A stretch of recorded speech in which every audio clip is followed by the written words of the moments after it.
So good morning students. We have completed the different type of pollination and the agents which play an important role in pollination. And today I am going to start with the next very topic, and the topic is outbreeding devices. Again a very important topic, outbreeding devices. Before getting into the definition of outbreeding devices, it is important for you to know that what is inbreeding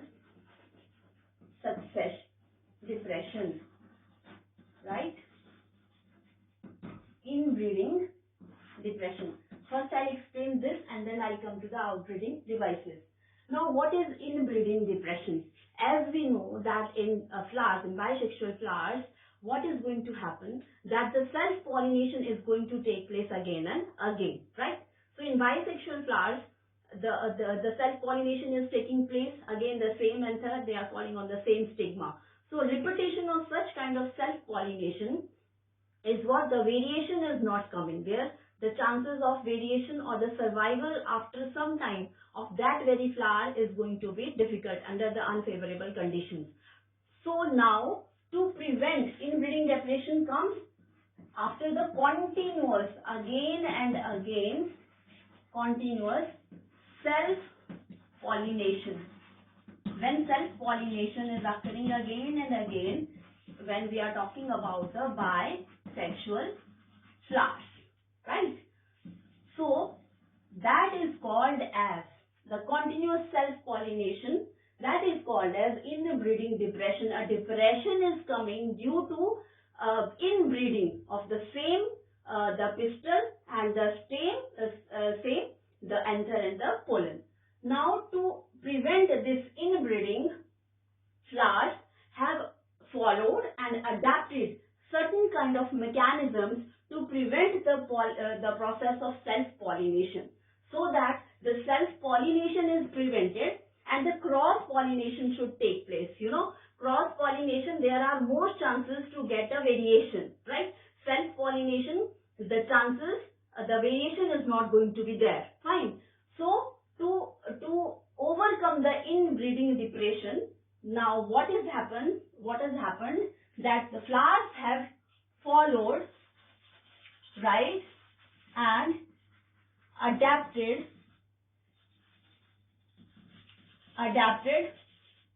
to certain kind of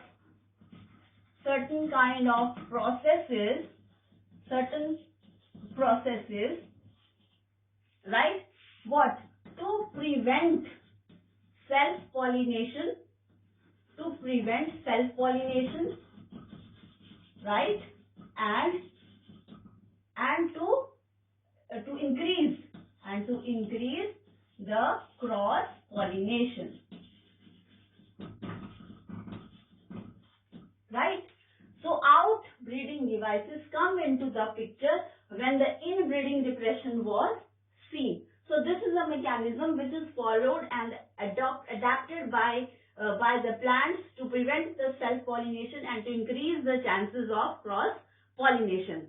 Now there are certain terms or processes how this, what are these outbreeding devices, what the plant is going to do.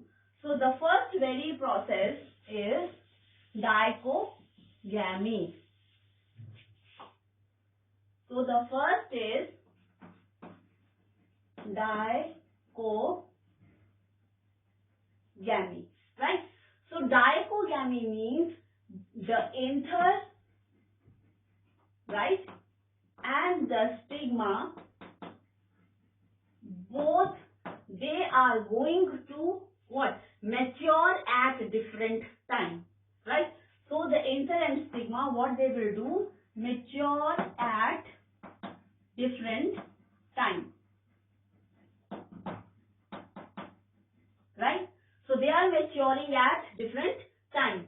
Now if this male gamete is maturing first, then that is called as protandry, right? When the male part is maturing first, then that condition is called as protandry. If the female reproductive part is maturing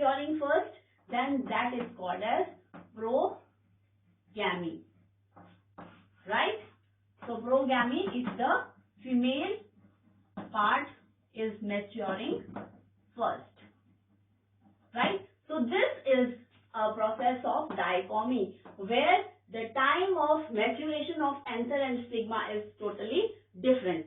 So if the anther is mature, then stigma is not capable to take those mature anthers because they are not going to adhere over there and the pollination will not take place. Second is coming to the second part, and that is the hetero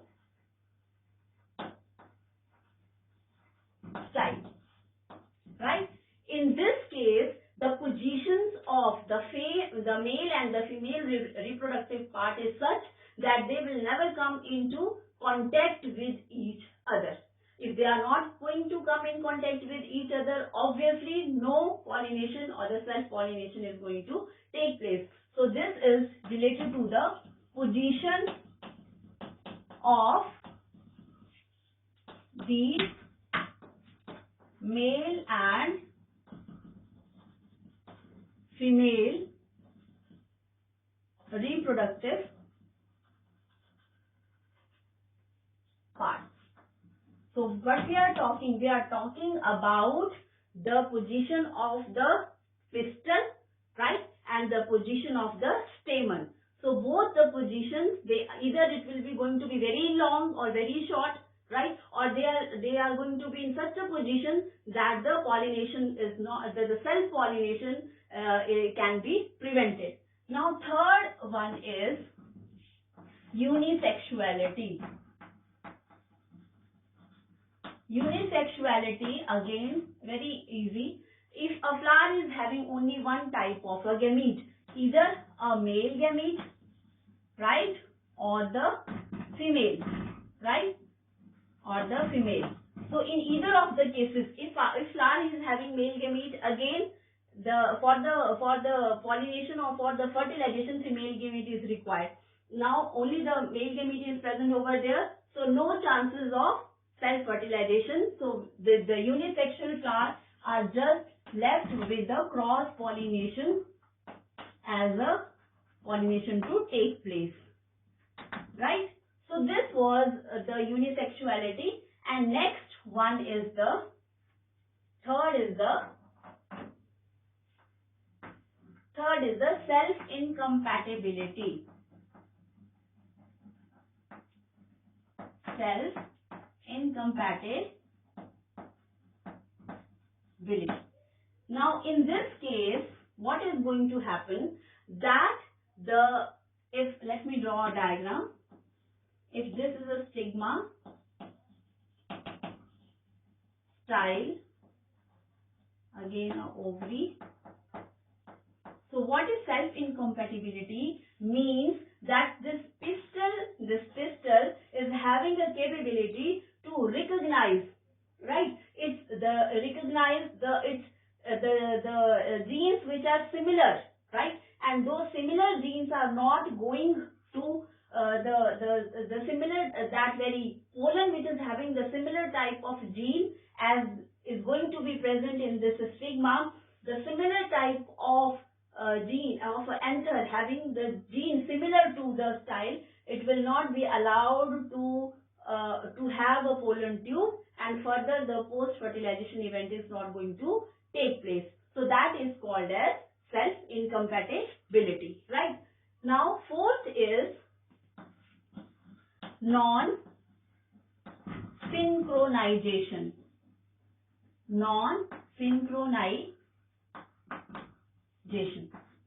Right? Non-synchronization, again this stands for that either the pollen, right, or the pistil, they are going to mature at different times, right? So what is going to by maturity means, maturity was in case of dichogamy, but there is a fine line of differentiation between dichogamy and the non-synchronization, is that one of them is going to become we can say that receptive earlier. So if the pollen, they are becoming receptive first, right, But the pistil, what is the pistil? That is not this is not ready to receive the pollens. Again, so there is a non-synchronization. If the pollens are ready to fall on the stigma, then stigma is not ready to take the pollens. Or if a stigma is ready to take the pollens, then the pollens are not ready to fall on the stigma. So there is a non-synchronization between the two. So this is the different type of outbreeding devices. So what were those? Dichogamy, right? When both mature at different times. Heterostyle, when the position of the male and female reproductive part is such that the self-pollination cannot take place. Unisexuality, when a flower is having only one type of a male or female reproductive part. And non-synchronization, where the pollen are receptive but the pistil is not ready, right, to receive those pollens, and the vice versa. Now, after this, again a very important topic is pollen pistil interaction.